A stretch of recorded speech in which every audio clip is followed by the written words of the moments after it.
You make good money, but somehow every month you're still checking your account, hoping this time will be different. And it's not.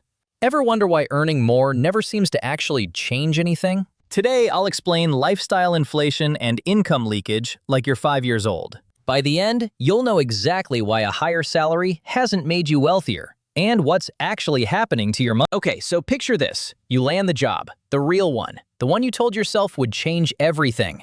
Maybe it's $90,000 a year. Maybe it's $120,000. And either way, it sounds life-changing. You do the math in your head, the excited, optimistic math, and it sounds incredible. You're thinking vacations, savings, maybe finally not sweating at the grocery store checkout. Then the first paycheck hits, and it is not what you pictured. That gap between what you earn and what you actually see, that's your first problem. But it's also the most straightforward one. Everything after this gets sneakier. So let's start with the number on your offer letter, because it's lying to you. Not maliciously, just structurally. If you make $100,000 a year, you don't make $100,000 a year. After federal taxes, state taxes, Social Security, and Medicare, you're probably taking home somewhere between $65,000 and $72,000. That's before you touch a single bill, and you're already down 30% before the month even starts. In high-tax states like California or New York, that number can drop even further, closer to $60,000 when state and city taxes stack on top of each other. Think of your gross salary like a pizza. The whole pizza exists, and it smells incredible. You can see it sitting right there, and every slice looks like it's yours. But before you get to eat any of it, several people are already grabbing slices off the tray. The government takes the biggest slice, and your state takes another one right behind it. Social Security and Medicare grab 2 more slices before you've even sat down. By the time the pizza gets to you, you've got maybe 5 slices left out of 8. And that's your actual starting point. So you're already working with less than you think. But here's where it gets interesting. And by interesting, I mean mildly infuriating. Most high earners don't live on what they make. They live on what they make minus what they've quietly committed to. And this is the part that sneaks up on everyone, almost without exception. You got the job and your income went up. Almost automatically, almost immediately, and almost invisibly. This is called lifestyle inflation, and it is the single most effective wealth killer for high earners that nobody talks about enough. Here's how it works. When you were making $50,000, you drove an okay car, ate out a couple times a week, and kept your rent manageable. Then your income doubled, so you got a nicer apartment, because you could. Nicer car, because you deserved it.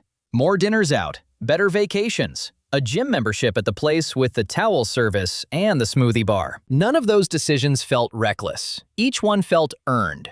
But here's the twist, and this one genuinely catches people off guard. Your fixed costs rose faster than your disposable income did. The nicer apartment isn't a one-time purchase. It's $800 more every single month, forever, until you move. The car payment isn't a treat. It's a subscription you signed up for in a parking lot because the seats smelled good. You didn't get richer, you got more expensive. Studies consistently show that Americans increase their spending by roughly 50 cents for every additional dollar they earn, meaning half of every raise quietly disappears into an upgraded lifestyle before it ever has a chance to build anything. And there's something almost biological about this. When your income rises, your brain recalibrates what normal feels like almost instantly. The $14 lunch that used to feel like a splurge becomes the baseline. The Uber instead of the subway stops feeling like a luxury. Ordering in 3 nights a week doesn't register as a budget line anymore. It just registers as Tuesday.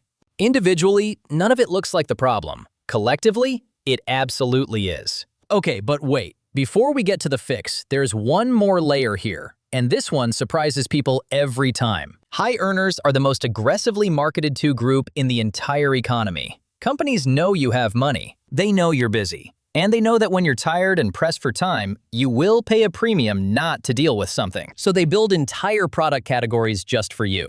Premium subscriptions, concierge everything, first-class upgrades, the $18 cocktail at the hotel bar because you're already there and it's just easier. Nobody's forcing you. But the environment is engineered so that spending is always the path of least resistance. You're not weak, you're just surrounded by extremely well-designed traps. So let's put this all together. You're earning $100,000. You're taking home maybe $68,000. Your rent or mortgage eats $24,000 of that. Your car payment, insurance, and gas take another $8,000. Subscriptions, gym, phone plan, another $3,000. You've spent $35,000 before you've eaten a single meal. You've got $33,000 left for everything else. And you're living a lifestyle that costs exactly $33,000 for everything else. You're not broke. But you're not building anything either. You're treading water in an expensive pool and calling it success because the pool looks nice. Here's the fix. And it's simpler than you think, even if it isn't easy. The people who earn a lot and actually build something don't have a secret investing strategy. They just do one thing differently. They decide what their life costs before the money arrives, not after. When they get a raise, they don't let their lifestyle absorb it automatically. They treat that extra money like it already has a job to do. Half goes to savings or investments. The other half is the only part allowed to upgrade anything. Think of it like a pipe with a valve. Every time more water flows in, more income. The valve controls how much pressure goes toward your lifestyle versus your future. Without the valve, everything just rushes into your spending and disappears. With the valve, you direct the flow. You stay in charge of where the water goes. A simple rule that actually works. Every time your income goes up, commit half of the increase before you feel it. You never had it, so you never miss it. Your lifestyle can grow, just not as fast as your income. That gap between the two, that's where wealth actually lives. Here's what that looks like in practice. Say you get a $10,000 raise. That's roughly $600 extra per month after taxes. The move is to automate $300 of it directly into an investment account the day you get paid. The other $300, spend it guilt-free. Go ahead and upgrade the gym or the restaurant budget.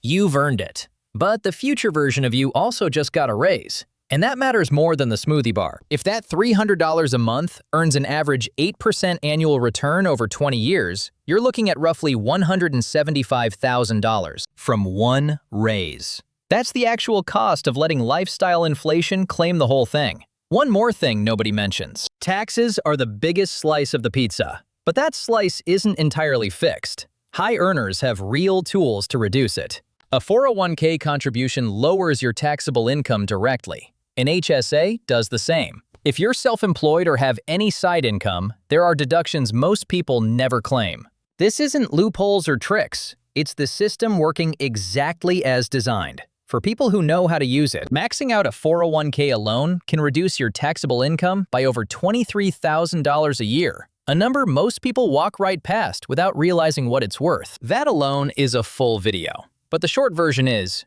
don't accept your tax bill as a given without at least checking what it could be. So here's where we land. You got the job, the one that was supposed to change everything. And in a way, it still can, just not automatically. The paycheck is real, the pizza is real, but 5 slices out of 8 is your actual starting point. Lifestyle inflation is the silent upgrade that turns those 5 slices into crumbs. And the engineered spending environment is the thing that makes you feel totally fine about it, right up until the month you check your account and wonder where it all went. A high income is raw material. That's it. What you build with it is the actual story. And the question that determines which story you're in is this one. The next time you get more money, a raise, a bonus, anything, will it start working for you the moment it arrives? Or will your lifestyle quietly claim it before you even notice it's gone? Drop your answer in the comments. I read them.